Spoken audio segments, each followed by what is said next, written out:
En avril 2019, on arrive à ma dernière date, c'est cette polémique sur le dopage qui va vous frapper sur Facebook, je crois, hein, à propos Facebook Live, ouais. d'une marathonienne qui s'appelle Florence Calvin, qui soustrait un contrôle de dopage. En fait, vous dites, oh, bah, c'est pas si grave, finalement, ils le font tous. C'est pas ça, oui, c'est ça, parce que, bon, en fait, je l'aime. C'est une amie, c'est quelqu'un que j'adore, c'est Clémence, donc je l'adore, donc j'ai... À chaud, comme ça, j'ai envie de la défendre. J'ai envie de dire, bon d'accord, elle a déconné. Mais on le sait tous. Mais tirez pas sur une ambulance. D'abord, tirez pas sur une ambulance, il y a la présomption d'innocence. Et puis le dopage, c'est quoi? Le dopage, c'est quoi? Qui s'est jamais dopé? Est-ce qu'il y a juste l'athlète qui a intérêt à se doper ou est-ce qu'il y a tout autour des gens qui en profitent? Et je dis simplement, le dopage est consubstantiel du sport.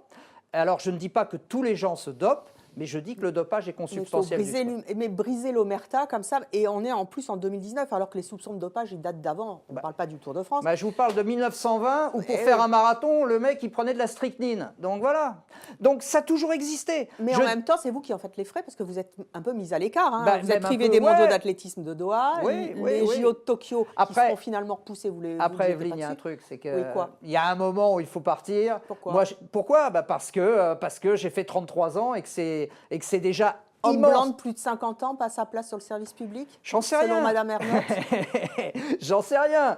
Mais ce que je sais en revanche, c'est que j'ai eu le bonheur de durer. Oui, mais ça, vous me l'avez dit. Non, mais je vous le dis, je vous le répète, parce que le jour où on me met dehors... Vous pouvez être un pionnier aussi en disant, vous savez, Michel Drucker l'a dit, il se fait, alors c'est peut-être la partie émergée de l'iceberg, mais lui, il continue, et voilà, et c'est peut-être la Libye aussi de France Télévisions, mais peut-être qu'il faut dire aussi, pourquoi est-ce que je suis un homme blanc de plus de 50 ans qui dénonce du dopage alors que tout le monde le sait, et c'est moi qui en fais les frais, il faut peut-être le dire à un moment.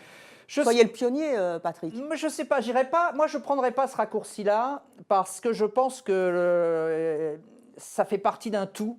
Moi, j'ai senti les choses qui arrivaient bien avant cette histoire de dopage. J'ai senti que je glissais lentement vers la sortie. Je ne voulais pas me dire que c'était fini, mais je savais que ça se terminait. Après, il a fallu quelque chose, et ça, bon, ça a été ça qui a été le détonateur, le déclencheur, mais globalement, c'est plus compliqué, je pense. C'est beaucoup plus compliqué. C'est toujours plus compliqué quand on